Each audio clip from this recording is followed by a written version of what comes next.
Assalamualaikum warahmatullahi wabarakatuh. Waalaikumsalam. Ustadz dan seluruh subscriber Ustadz dan Afisya Channel, sedulur-sedulur Satilman semuanya, Pak Jasan, Pak Uri. Ini Pak Ustadz mau ada yang ditanyain gini.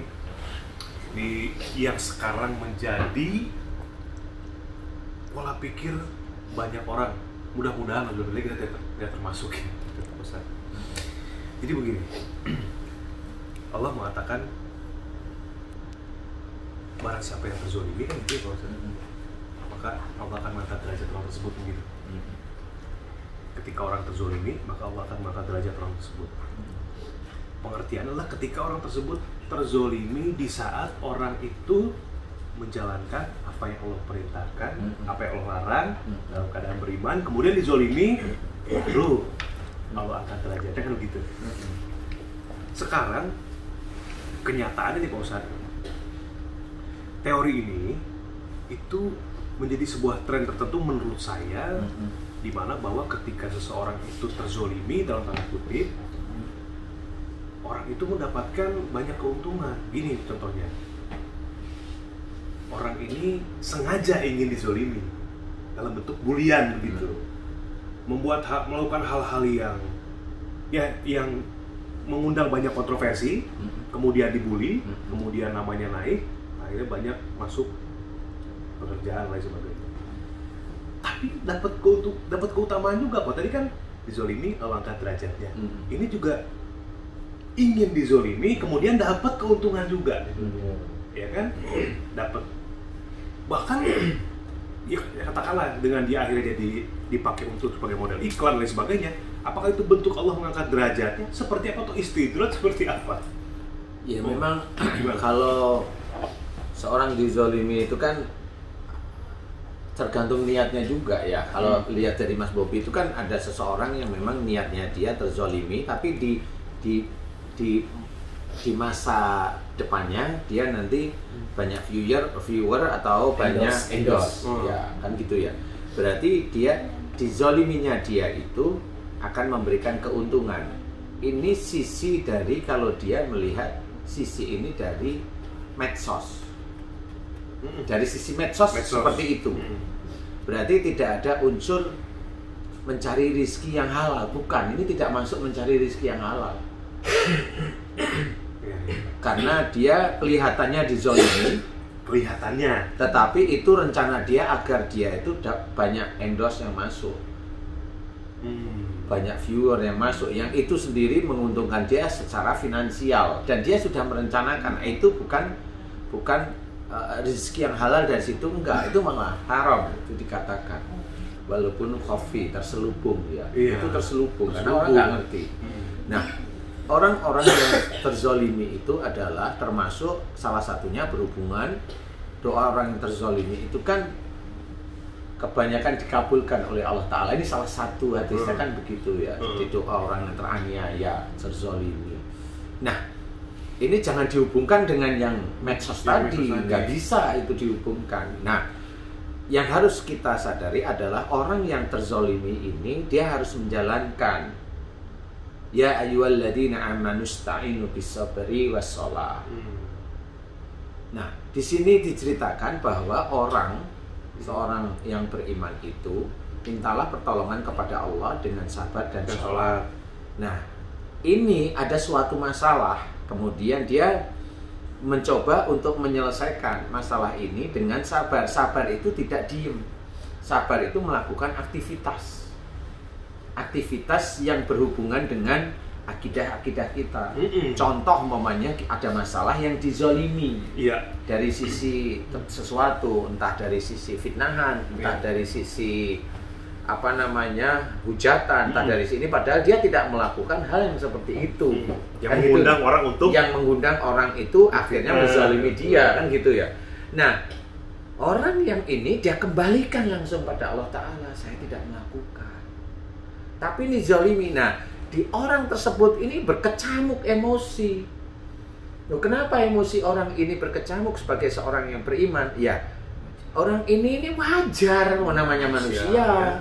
Pengetahuan agama itu belum semua sempurna dijalanin, menurut saya masih wajar.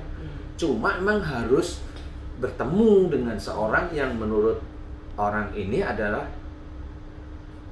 bijak, alim, menenangkan, paham tentang masalah itu. Nggak nyiram bensin. Enggak, disinilah sebenarnya itu beliau berikhtiar sebenarnya. Di sabarnya ini ada ikhtiar, sehingga di sini didapatkanlah sebenarnya hatinya dia lebih tenang, faham, ada garis-garis hukum yang tidak dilanggar, tetap masuk, ditunggu. Sabarnya sudah masuk, tinggal sholatnya juga masuk. Sholat itu tetap melakukan aktivitas ibadah, ya. Nah, inilah kesabaran dan tenang inilah yang akhirnya Allah itu dekat dengan orang-orang yang sabar. Allah itu dekat.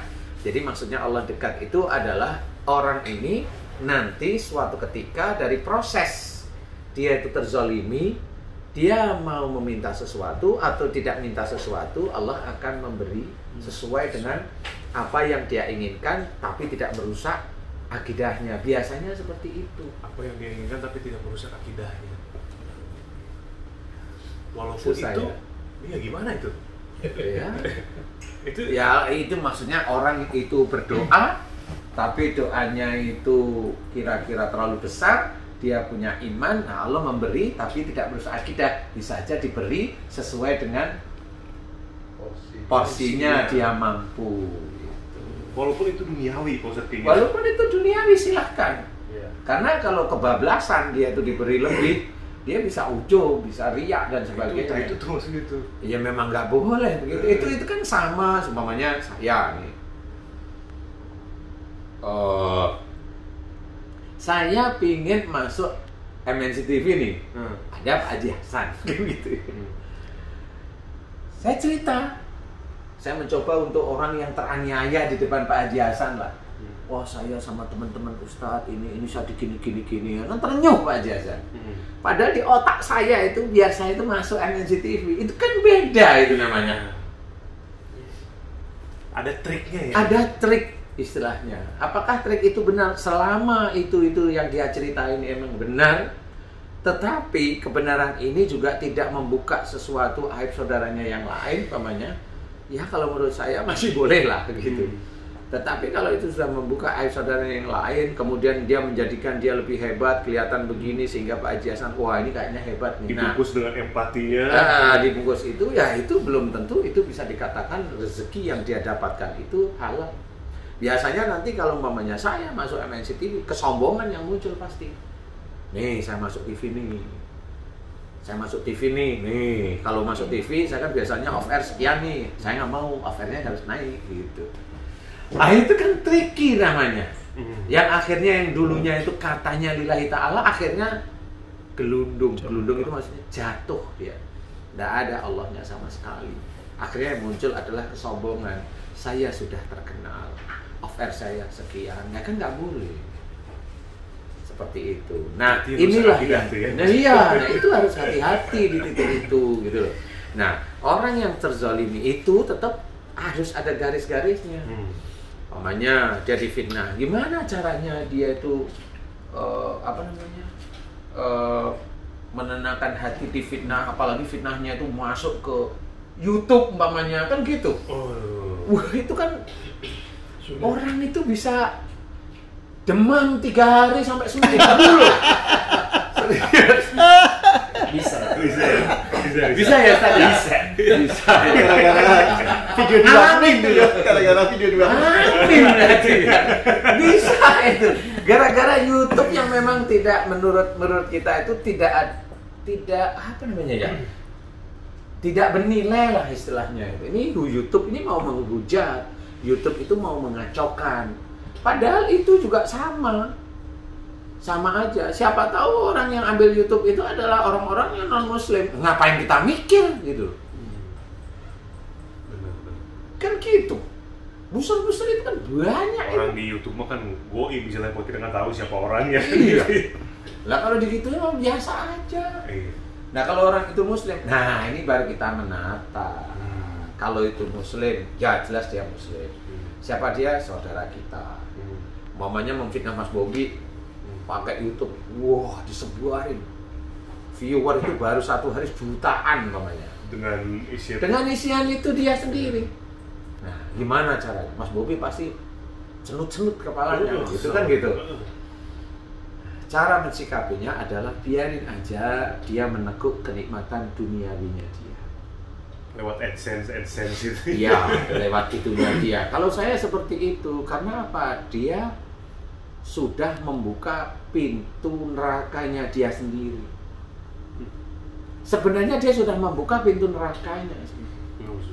Karena pada waktu dia itu mengupload sesuatu yang dia belum pernah tanya, kan itu, dia belum pernah tahu. Mamanya kalau Mas Bobi itu ustadz itu, dia belum pernah tahu dalil-dalil yang dipakai. Padahal Mas Bobi itu mengeluarkan sesuatu, dalilnya jelas, ayatnya jelas. Nggak tahu disertasinya juga. Iya, dia nggak tahu, tiba-tiba muncul dengan omongan yang ngawur. Ya ngawur, walaupun dia muslim, ngawur kan bisa aja. Mulut kan hanya mulut. Bismillah, ini ngomong bismillah, hati enggak banyak yang begitu, kan gitu nih. Nah, akhirnya Mas Bobi pusing. Nah, kalau saya nggak usah diambil pusing. Pada waktu dia itu menyebarkan, mengupload YouTube yang seperti itu, dia sudah membuka channel dosa jariahnya dia sendiri. Lebih banyak viewer yang lihat, kemudian disebarkan ke yang lainnya. Di situ dosa jariah itu tetap berlaku. Sepanjang video itu masih ada terpampang di channel itu. Dihapus pun orang masih punya banyak, ya. Nah, inilah kalau menurut saya, tidak usah berpikir. Allah senantiasa mengajak, carilah akhirat. Akhirat itu adalah sesuatu yang berhubungan dengan surga, bukan nerakanya loh ya. Kalau Allah cipta akhirat itu tentang surganya. Kalau akhirat neraka ya langsung diomongkan neraka ini akhirat itu surga. Jadi kita mencoba mencari akhirat yaitu dengan berpikir ini itu. Kalau umpamanya mau mengklarifikasi, Mas Bobi mau mengklarifikasi YouTube yang seperti itu. Nah, di situ kan ada emosi sebenarnya Mas Bobi. Ketika mau klarifikasi aja ada emosi, ada marah. Jelas sih. Marah yang mencoba ditutupi melalui skenario, kan begitu. Sebenarnya marah itu. Nggak terima jadi gituin. Gitu. Klarifikasi atau nggak usah berarti? Nggak usah kalau saya. Nggak usah, kenapa? Dengan dia menyebarkan hal-hal yang sebenarnya dia itu malah salah di hadapan Allah Ta'ala, disitulah tempat kita itu tersenyum. Ini saya diangkat derajat saya sama Allah Ta'ala kalau saya menerima dengan ikhlas lillahi ta'ala. Ejekan, fitnahan, bulian yang menyebar hingga kita itu meninggal, itu insya Allah amal pahalanya lebih besar. Karena apa? Dosa-dosa kita yang ambil mereka itu. Paham ya Ustaz ya? Yang ambil mereka itu.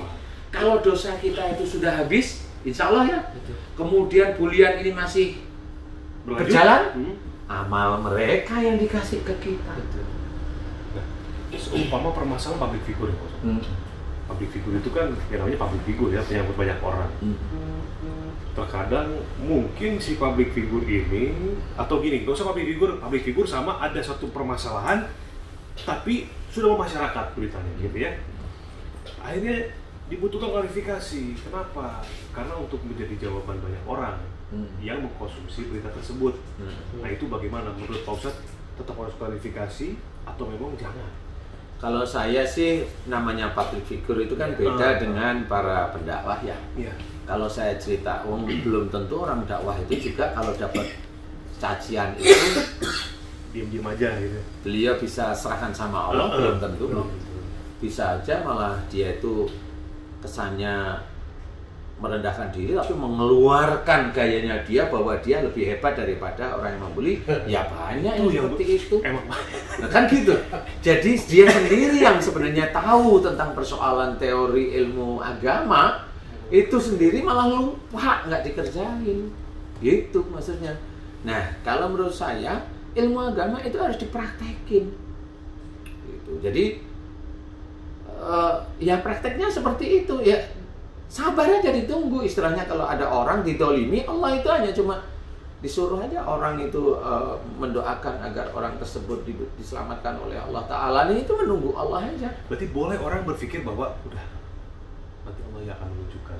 Ketika memang proses dia terzolimi sesuai dengan apa yang poin pertama tadi. Persoalannya orang ngomong begitu itu tetap akan menjadi pertanyaan lagi.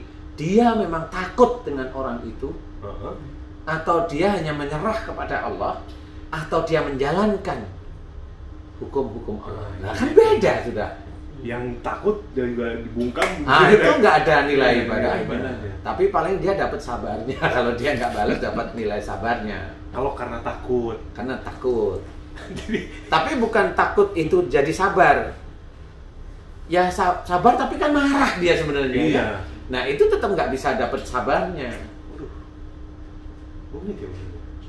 Ketika menghadapi belajar. Iya, benar. Ya, memang harus benar. Memang begitu dasarnya kan gitu. Jadi seseorang mendapatkan suatu persoalan itu kan persoalan itu nggak cuma satu, walaupun persoalan itu satu. Iya.